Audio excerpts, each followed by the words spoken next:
تبدأ قصة الفيلم في أوكرانيا وبنتعرف على مقاتل قوي اسمه بويكا، وكان واضح عليه إنه متضايق جدا لأنه لسه بيشارك في مباريات غير قانونية على مراهنات، وكان كل اللي بيحلم بيه إنه يشارك في مباريات قانونية ويثبت نفسه في البطولات الرسمية إنه مقاتل محترف. وبنروح بعد كده لروسيا وتحديدا في السجن اللي كان محبوس فيه بويكا، وبيظهر سجين عملاق وبنعرف إن اسمه كوشمار، وكان واضح عليه إنه مصارع مرعب جدا لدرجة إن فريق من الحراس كانوا مكتفينه بسلاسل حديد عشان يسيطروا عليه وما يفلتش منهم لغاية لما يوصلوا الوحش البشري ده لحلبة القتال. وأول لما دخل كوشمار الحلبة هجم على الخصم بتاعه بكل عنف وخلص عليه في لحظات، وأثبت للجميع إنه مقاتل مفيش أي حد يقدر عليه. بعد كده بنشوف اليوم التاني بويكا وهو رايح للكنيسة، واتبرع وقتها بعدد كبير من نسخ الكتاب المقدس، فشكروا الراهب على تبرعاته واللي ساعدت بشكل كبير في بناء وتجهيز الكنيسة. وهنا نصحوا الراهب إنه يبعد عن سكة العنف ويغير طريقة حياته، لكن بويكا رد عليه وقال له إن الرياضة اللي بيمارسها ليها قوانين وإن موهبته دي من عند ربنا وهو كمان عايز يحافظ عليها. بعد كده خرج بويكا وراح عشان يتمرن شوية في الجيم، وفي اللحظة دي بيوصل مدير أعماله وبيقول له إن بعد مجهود كبير قدر يرتب ليه مباراة قانونية، ولو هو كسبها هيتأهل على طول لبطولة دولية كبيرة في فنون القتال. وقال لي كمان مدير أعماله إن مسؤولين عن البطولة هيحضروا بنفسهم المباراة. وأول لما جه وقت المباراة طلب من بويكا إنه يبذل كل قوته وما يضيعش الفرصة دي من إيده، وكان بويكا وقتها في قمة تركيزه لأنه كان عنده إحساس إنه خلاص هيحقق حلمه. وعلى طول دخل بويكا الحلبة ووقف قصاد غريمه وبنعرف إن اسمه فيكتور، وكانوا الاتنين باصين لبعض بنظرات كلها قوة وتحدي. وبسرعة بتبدأ المواجهة ما بينهم، وبيحاول بويكا من أول دقيقة إنه يسيطر على غريمه، بس كان واضح إن فيكتور مصارع قوي. وهنا بويكا استخدم كل مهاراته ووجه ليه ضربات قوية ووقعه على الأرض، فقام فيكتور مرة تانية ووقف على طوله، لكن بويكا فضل يهاجمه بإيده ورجله لحد ما وقعه مرة تانية. وبعدها على طول طلب بويكا منه إنه يستسلم لأنه خلاص خسر، بس فيكتور رفض وقام كمل القتال بكل قوة. فكمل بويكا هجومه عليه بكل قوة وللمرة التانية وقعه على الأرض، بس المرة دي فيكتور ما قدرش إن هو يقوم، وبكده يفوز بويكا بالمباراة. وكان وقتها الجمهور بيهتف باسمه. ولما خلصت المباراة رجع بويكا الأوضة بتاعته، وساعتها وصل للمسؤولين عن البطولة وبلغوه إنه اتأهل رسميا وهيشارك في البطولة الدولية، وده بعد أقل من أسبوعين. بعد كده سلموا مدير أعماله مكافأة فوزه في المباراة. وأول لما خرج بويكا من أوضته شاف المسعفين وهم بينقلوا فيكتور للمستشفى، وعرف وقتها إن حالته خطيرة، وحس ساعتها بتأنيب ضميره. ولما رجع لبيته ما كانش عارف ينام لأنه كان خايف من أي حاجة تحصل لفيكتور. وفي اليوم التاني بيروح بويكا لمدير أعماله وعرف وقتها منه إن فيكتور مات، بس مدير أعماله فضل يطمنه إن اللي حصل لفيكتور ده مش ذنبه، وإن أي مقاتل بيدخل النوع ده من المباريات بيكون عارف إن ممكن يموت. لكن بويكا برضه كان حاسس بالذنب، وسأل وقتها مدير أعماله إذا كان فيكتور عنده أسرة ولا لأ، فرد عليه إن فيكتور كان بيتمرن في نفس الصالة وإن هو جمع كل أغراضه عشان يبعتها لأهله في روسيا. وعلى طول بويكا خد أغراض فيكتور وشاف جواب فيه صورة ليه مع مراته وبنعرف إن اسمها ألما. وهنا طلب بويكا من مدير أعماله يجهز ليه جواز سفر مزور لأنه قرر إنه يسافر روسيا، بس مدير أعماله كان بيحاول يمنعه وقال لي إن هو مطلوب هناك وهربان من العدالة، وإن كمان ميعاد البطولة بتاعته أقل من أسبوعين. بس بويكا كان مصر على السفر وأكد لمدير أعماله إن هو يرجع قبل ما تبدأ البطولة. بعد كده بنشوف ألما في جنازة فيكتور جوزها في روسيا، وهناك بنشوف زعيم عصابة وبنعرف إن اسمه زولا، وكان باين عليه إنه مركز جدا مع ألما. وبعد ما خلصت الجنازة راح ليها زولا وطالبها بفلوس كان فيكتور مستلفها منه، فقالت ليه إنها مستعدة تشتغل عنده لغاية لما تسدد ليه كل فلوسه. المهم بنشوف بعد كده كريل مدير أعمال بويكا بيسلمه جواز السفر المزور ونصحه إن هو يبعد عن المشاكل عشان الشرطة ما تاخدوش. وعلى طول خد بويكا جواز السفر وطار على روسيا وقعد في أوضة صغيرة. بعد كده راح بويكا لعنوان أسرة فيكتور اللي موجودة في الجواب واكتشف إنه دار رعاية للأطفال. وهنا شاف ألما وكانت بتلعب مع طفلة صغيرة، وكان بويكا خلاص هيدخل يتكلم معاها، بس وقتها بيوصلوا رجالة زولا وخدوها بالعربية عشان يودوها لزولا. وفي اللحظة دي بيجي واحد من رجالة زولا وبيقول لبويكا إنه لازم يمشي من هنا، لكن بويكا قال لي إنه عايز يتكلم مع ألما، بس الحارس عرفه إن ألما دلوقتي شغالة لحساب زولا. وأول لما الدنيا ليلت راح بويكا للمكان اللي موجود فيه زولا واكتشف إنه مكان بيحصل فيه مراهنات على قتال غير شرعي، وهناك بيشوف مقاتل اسمه إيجور وهو بيكسب خصمه وبيفوز بالمباراة. وكان زولا وقتها متابع كل حاجة من مكتبه، وكان ساعتها بويكا بيدور على ألما لغاية لما شافها بتقدم مشروبات للناس الموجودة في المكان، فراح على طول عشان يتكلم معاها. لكن وقتها بيوصل شخص اسمه سلافا مساعد زولا وخد بويكا وطلعه بره المكان. وأول لما خرجوا للشارع قال سلافا لبويكا إنه يبعد عن ألما، لكن بويكا رفض كلامه وقال له إنه هيستناها لما تخلص شغلها. وهنا سلافا أمر رجالته إنهم يضربوا بويكا، بس بويكا ضربهم كلهم ووقعهم على الأرض في ثواني. لكن سلافا برضه ما حرمش وحط على طول مسدسه على دماغ بويكا، وبحركة سريعة من بويكا خد منه المسدس وضربه على طول. المهم في اللحظة دي وصل زولا ومعاه عدد كبير من الرجالة بتاعته، وكان معجب جدا بمهارات بويكا، فعرض على بويكا إنه يشارك في المباريات عنده في المكان بتاعه، بس بويكا رفض وقال له إنه عايز يتكلم مع ألما. وهنا هدده زولا إنه لو قرب تاني من ألما هيقتله، وده لأنه بيعتبر ألما من ممتلكاته الخاصة. بس بويكا ما اهتمش لكلامه وسابه على طول ومشي. وعلى طول امر زولا مدير اعماله سلافا انه يراقب كل تحركات بويكا. وفي اليوم التاني بيروح بويكا لدار الرعايه، فوقفوا واحد من رجاله زولا، ولما حاول يمنع بويكا من الدخول ضربوا بويكا ضربه شديده، ففقد على طول الحارس وعيه من شده الضربه. بعد كده دخل بويكا لدار الرعايه وقابل الما وسلمها الجواب اللي كان مع فيكتور، وسالها كمان عن معامله زولا ليها. وهنا حكت ليه الما الموضوع وقالت له ان فيكتور استلف فلوس من زولا عشان يبني دار الرعايه، ولما مات اضطرت تشتغل عند زولا عشان تسدد الدين بتاعه. بس هنا سالته الما هو ازاي عرف فيكتور، فاعترف ليها بويكا ان هو كان السبب في موته في وقت المباراه بتاعتهم، وان هو جالها مخصوص لروسيا عشان تسامحه ويقدم ليها المساعده. فهنا حاول يديها فلوس مكافاه مباراته مع فيكتور، لكن هي غضبت جدا منه واتهمته انه قتل جوزها وطردته على طول من المكان. بعد كده راح بويكا لزولا وعرض عليه انه مستعد يسدد الدين بتاع الما، واتفق مع زولا انه يلعب 3 مباريات لحسابه ويفوز كمان في جميع المباريات مقابل تحرير الما من عنده. وعلى طول وافق زولا، لكن اشترط عليه انه لازم يهزم بطل النادي بتاعه، واكد لي زولا ان هو اللي بيحط القوانين في المكان. فوافق بويكا وطلب مكان عشان يتدرب فيه، فقال لي زولا على مكان الجيم بتاعه اللي قريب من النادي. وقال لي زولا كمان انه عارف ان هو مطلوب من الشرطه، وطمنه ان محدش يقدر يقبض عليه لانه هو المسيطر على المدينه كلها. بعد كده بنشوف سلافا مدير اعمال زولا مستغرب جدا من الطريقه اللي بيتعامل بيها زولا مع بويكا، فرد عليه زولا ان بويكا مقاتل شرس وغير اي مقاتل قبله في حياته، وان هو اسطوره مباريات المراهنات. وفي الوقت ده كان بيتصل بويكا بمدير اعماله في اوكرانيا وقال له انه هيتاخر اسبوع كمان، واكد ليه انه هيلحق البطوله الدوليه. بعد كده بنشوف الما راحت لبويكا بعد ما عرفت اتفاقه مع زولا، وحاولت تقنعه انه يرجع عن قراره ويلغي معاه الاتفاق لانها مش عايزاه يعرض حياته للخطر بسببها. لكن بويكا رفض كلامها وسابها ومشي على طول للجيم عشان يتمرن للمباريات الجايه. وكان ساعتها موجود مجموعه من المقاتلين، وحاول واحد منهم انه يستفز بويكا، لكن بويكا كان صاحي ليه ورد عليه بضربه شديده فوقع على الارض مغمى عليه. وفي اللحظه دي بدا بويكا يلعب اول مباراه ليه، فدخل الحلبه وكان مركز جدا، ففرض سيطرته على خصمه وما ادالوش اي فرصه يرد عليه، ونهى على طول بويكا الماتش بسرعه بضربه قاضيه، وبكده بيفوز باول مباراه ليه. وبعد نهايه المباراه راحت الما لبويكا فسالها اذا كانت تعرف مكان يقدر يتمرن فيه غير الجيم بتاع زولا، فقالت لي ان في صاله جيم صغيره موجوده عندها في دار الرعايه، وعرفته ان فيكتور كان بيتدرب فيها زمان. وفي اليوم التاني بيروح بويكا دار الرعايه وقابل الحارس اللي ضربه قبل كده، فقال لي بويكا انه دلوقتي بقى شغال مع زولا، فسمح لي الحارس بالدخول. بعد كده وصلته الما للصاله، فبدا بويكا يتدرب بكل قوه، وبعد وقت بسيط اتجمعت كل الاطفال حوالين بويكا عشان يتفرجوا عليه وهو بيتدرب، وكانوا مبهورين جدا بقوته وحركاته القويه. فحاولت الما انها تبعدهم عشان بويكا يركز في التدريبات بتاعته، لكن هنا بويكا طلب منها تسيبهم يتفرجوا عليه. بعد كده بيجي ميعاد المباراه الثانيه، واتفاجئ وقتها بويكا ان زولا جايب ليه 2 مقاتلين دفعه واحده، فقال لي زولا انه صاحب المكان وهو هنا اللي بيحط القوانين. وبسرعه ابتدت المباراه وهجموا الاثنين على بويكا في نفس الوقت، بس بويكا قدر يتصدى للهجمات بتاعتهم ويبادرهم ضربات قويه جدا لحد ما وقع واحد منهم على الارض. بس المقاتل الثاني استغل الفرصه وضرب بويكا في ظهره وتسبب ليه في اصابه قويه، وكان بويكا بيتألم جدا لكن استحمل وقدر انه يسترجع قوته مره تاني، ورجع يهجم عليهم بكل قوه ويضربهم ضربات سريعه وشديده لحد ما هزم الاثنين مع بعض. وبكده يفوز بويكا بالجوله الثانيه، وكان الجمهور بيشجعه وبيهتف باسمه. لكن في الوقت اللي كان خارج فيه من الحلبه كان باين ان اصابته قويه جدا ومأثره عليه. وفي اليوم الثاني بيروح زولا وقابل ساعتها ضابط شرطه فاسد واداله فلوس كتير مقابل انه يطلع كوشمار من السجن، وده عشان يقابل بويكا ويخلص عليه. وفي اللحظه دي كان بويكا في صاله التدريب بس كان متأثر جدا باصابته، فجابت ليه الما علاج لظهره ودهنت ليه مكان الالم. فطلب بويكا منها تسيب المدينه وتهرب بعيد عن زولا، لكن هي رفضت وقالت ليه مستحيل تسيب الاطفال لانها مسؤوله عنهم في دار الرعايه. المهم بيجي يوم المباراه الثالثه، واتصل مدير اعمال بويكا بيه وبلغه ان هو حجز ليه تذكره عشان يلحق يسافر ويشارك في البطوله الدوليه، وقال لي كمان ان الجماهير كلها مستنيه تشوفه. وهنا طمنوا بويكا انه هيلحق يوصل في الوقت المناسب. واول لما جه ميعاد المباراه دخل بويكا الحلبه ووقف قصاد ايجور المنافس بتاعه، وبص وقتها بويكا على الساعه وعرف ان ما فاضلش وقت كبير على ميعاد سفره. وبدات على طول المباراه، وكان باين ان ايجور مقاتل شرس جدا وعنده مهارات عاليه، بس هو كان بيلعب لعب من تحت الحزام وقدر انه يوقع بويكا على الارض. وبعدها على طول فضل ايجور يضرب بويكا على ظهره اللي كان اصلا مصاب، بس بويكا قدر يستجمع كل قوته ويضرب ايجور بقوه عشان يخلص الما من سيطره زولا عليها. وما قدرش ساعتها ايجور انه يجاري بويكا في المباراه، وفي الاخر وجه ليه بويكا ضربه قاضيه، وبكده يكون بويكا فاز بالمباراه الثالثه. وهنا فرحت الما جدا لانها افتكرت ان خلاص كده اتحررت من زولا، لكن وقتها بيروح زولا لبويكا وقال له انه قدم اداء قوي واستحق فعلا الفوز، فطلب بويكا منه انه ينفذ وعده ويحرر الما. بس هنا زولا الحقير ابتسم ليه ابتسامه صفراء وقال لبويكا انه كان اتفقنا انه يكسب 3 مباريات وفي النهايه يقابل البطل الحقيقي. وقال لي زولا ان ايجور اصلا مش بطل النادي، وان البطل الحقيقي مقاتل غيره لسه ما اتقابلش معاه. وقال لي كمان ان لو رفض يلعب المباراه الاخيره الما هتفضل تحت سيطرته ومش هيحررها ابدا. وفي الوقت ده بيتصل مدير اعماله وقال لي بويكا انه هيتاخر عن ميعاد سفره شويه كمان، كمان. بعد كده راح على طول لحلبة القتال عشان يشوف الشخص المجهول اللي هيقابله، ويتفاجئ ساعتها ان اللي هيلعبه كوشمار، وعلى طول بدأت المواجهة ما بينهم. وكان بويكا بيهاجم كوشمار بكل قوة وبدون اي تردد، لكن كوشمار رد عليه بكل قوته، وكان بويكا بيحاول يصد الضربات بتاعته لكنه ما كانش قادر على كوشمار. وفضل كوشمار مسيطر على المباراة ويضربه لكمات قوية جدا لحد ما وقع بويكا على الارض، وكان وقتها غرقان في دمه. وبدأ الحكم يعد على بويكا، وكان كل اللي في المكان افتكروا ان بويكا خلاص خسر وان المباراة كده خلصت. لكن في الوقت ده بص بويكا ناحية الجمهور وشاف ألما قاعدة جنب زولا، فوقف بويكا مرة تاني في حلبة القتال وبدأ يستخدم رجله تاني بشكل قوي، فوجه لكوشمار ضربات سريعة وقوية وبدأ يفرض سيطرته عليه. ومع استمرار القتال قدر بويكا يوقع كوشمار على الأرض، وكمان خلع له كتفه. بعدها نط بسرعة في الهواء وضربه ضربة قاضية قوية جدا قلبت كوشمار بره الحلبة، وبكده يفوز بويكا بالمباراة، لدرجة ان الجمهور كان مندهش من قوة بويكا وما كانش عندهم اي شك ان بويكا افضل مقاتل في العالم. لكن طبعا زولا رجع في وعده مرة تاني ورفض انه يحرر ألما ومرضاش ينفذ الاتفاق، وطلب من رجالته انهم يخلصوا على بويكا، فهجموا عليه وهو لسه موجود جوه الحلبة. وهنا بدأ الجمهور يحس بالخوف فخرجوا من المكان بسرعة، وحس بويكا وقتها ان زولا خدعه وطول الفترة دي كان بيضحك عليه، فقام على طول وبدأ يدور الضرب في كل رجالة زولا وخلص عليهم واحد ورا التاني. فجي واحد من رجالة زولا وضرب بويكا بالنار في كتفه، بس بويكا ضربه برضه وفقد على طول وعيه. وساعتها كان بارتو سلافا مدير اعمال زولا بيضرب بويكا بالنار، بس نجح في الاخر بويكا انه يخلص منه. وبعد كده خرج بويكا على طول ورا زولا في الشارع، فهدده زولا انه لو ما رماش المسدس بتاعه هيقتل ألما، فاضطر بويكا يرمي سلاحه على الارض. وقال لي زولا انه بلغ الشرطه عنه ويرجع السجن مره تاني. واثناء وهو بيتكلم استغلت ألما الفرصه وعضت ايده، وفي اللحظه دي اتحرك بويكا بسرعه فضرب زولا عليه رصاصه جت في بطنه، لكن بقوه بويكا قدر يوقع زولا على الارض وفضل يضرب فيه، وفي الاخر خنقه لغايه لما مات. وبعد كده وقع بويكا على الارض وكان وقتها متاثر باصابته، فجريت عليه ألما وهي خايفه عليه، فطمنها بويكا انه هيكون بخير وطلب منها تسامحه. واثناء حديثهم وصلت الشرطه للمكان وقبضت على بويكا، وبعد كام شهر بيكون بويكا خف من اصابته ورجع مره تاني لسجنه القديم. وهنا ألما كانت بتزور بويكا وكانت فرحانه لما شافته بقى كويس، وفرجته كمان على رسومات اللي الاطفال دار الرعايه رسموها ليه، وقالت لي ان الاطفال بقوا يعتبروه بطلهم الخارق، وشكرته كمان على كل اللي عمله عشانها. وقالت لي برضه انها سامحته على موت فيكتور وانه رجع عليها كرامتها وحريتها، فتاثر بويكا جدا بكلامها وشكرها لانها سامحته. وبعد ايام ظهر بويكا مره تاني داخل السجن، ورغم انه خسر حريته وكمان ضاعت منه فرصه المشاركه في البطوله الدوليه، لكنه في مقابل كل ده استعاد احترامه لنفسه واثبت انه بقى شخص افضل. ورجع مره تاني بويكا بطل السجن. وفي جزء تاني من الفيلم تبدا قصته من داخل سجن مشدد في روسيا وعليه حراسه كبيره، وبنشوف بويكا وقتها وهو بينظف حمامات السجن، فبيسمع المساجين وهم بيهتفوا باسم جيكوف. وجيكوف ده هو اقوى مقاتل موجود في السجن حاليا، وهو كمان بطل المراهنات الجديد. وكان وقتها جيكوف في مباراه قتاليه وهو مسيطر عليها بكل سهوله، وقدر كمان ان هو يهزم خصمه بسرعه ويفوز بالمباراه. وبعدها بنشوف جاجا، وده بقى منظم الماتشات والمسيطر على السجن، وبنعرف ان هو اللي اختار المقاتل جيكوف عشان يكسب من وراه فلوس كتير زي ما كان بيعمل مع بويكا ويكسب برضه من وراه فلوس كتير. بس بعد اصابه بويكا في المباريات اللي قبل كده ما بقاش يخليه يشارك في المباريات القتاليه. بعد كده بنشوف جاجا وهو خارج من السجن مع المأمور، فجاجا بيشوف بويكا وما بيتعرفش عليه في البدايه، بس بيسيبه بويكا وبيمشي. لكن جاجا راح لبويكا في الزنزانه بتاعته وقال له ان عمره ما هينسى انه كسب من وراه ملايين قبل كده، فعرض عليه جاجا ان هو يوديه لزنزانه تانية احسن من اللي هو موجود فيها. بس هنا بويكا فاجئه وطلب منه انه عايز يشارك في بطوله السجون الدوليه، لكن جاجا رفض طلبه وفهمه ان هو دلوقتي مصاب وبيلعب برجل واحده، ولو حتى قدر ان هو يلعب جيكوف مش هيقدر يسد قصاد اقوى المقاتلين في العالم في بطوله السجون الدوليه. وقال لي كمان ان مجرد تفكيره المشاركه في البطوله الدوليه يعتبر انتحار. بعد كده سابه ومشي على طول.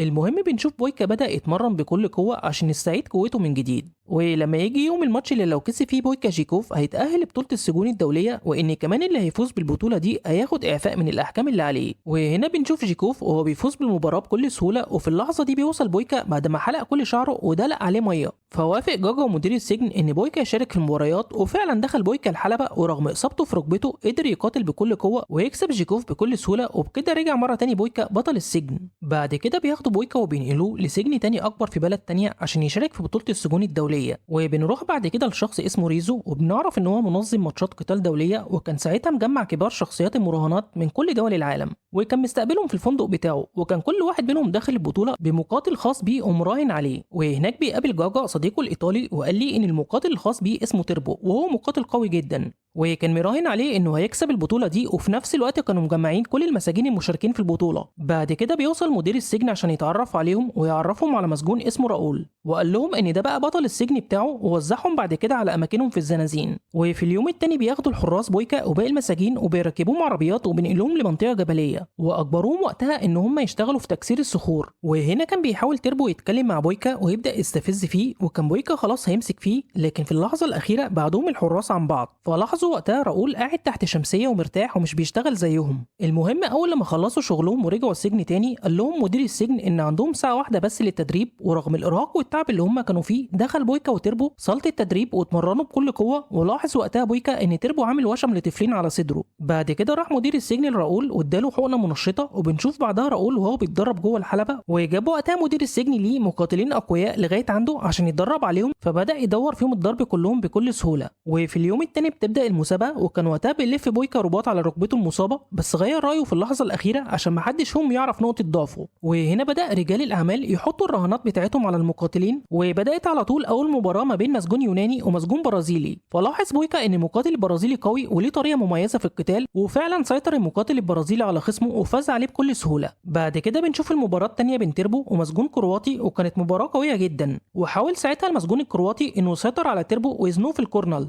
بس تربو مسك المقاتل الكرواتي وفضل يوجه ليه لكمات وضربات قويه جدا، وقدر في النهايه انه يفوز عليه. وفي الاخر بنشوف المباراه الثالثه بين بويكا ومقاتل فرنسي، فسيطر بويكا على خصمه في الثواني الاولى، وقدر بويكا انه يهزمه ويخلص الماتش بكل سهوله. فعرف وقتها كل الموجودين ان بويكا منافس قوي على البطوله. وقبل ما اليوم ينتهي بنشوف المقاتل راؤول بيلعب ضد مقاتل كوري، فهجم راؤول عليه بكل قوه، وما قدرش ساعتها المقاتل الكوري انه يسد قدامه، فوجه ليه راؤول ضربه قويه جدا، وفي الاخر بيفوز بالمباراه. وبعد ما خلصت مباريات اليوم الاول جمع مدير السجن المساجين اللي خسروا وبلغهم انهم هيرجعوا السجن مره تاني، لكن هو في الحقيقه كان بيضحك عليهم وخدهم لمكان بعيد وقتلوهم وقتها الحراس كلهم. وفي اليوم التاني بيروح بويكا وتربو للمنطقه الجبليه عشان يكسروا الصخور، ففضل تربو مره تانية يستفز بويكا لغايه لما بويكا مسك فيه وضربه، واشتبكوا وقتها الاثنين مع بعض، لكن الحراس اتدخلوا وفرقوا وقتها ما بينهم على طول. وبعد كده خلوهم في الحبس الانفرادي، وهناك كانوا بيقضوا وقت صعب جدا لانهم كانوا واقفين على رجليهم معظم الوقت، لدرجه ان ساعتها حس بويكا بألم شديد في ركبته. وفي اليوم التاني بيوصل جاجا وصديقه الايطالي عشان يقابلوا المقاتلين بتوعهم، وكمان عشان يعرفوا ايه اللي بيحصل معاهم.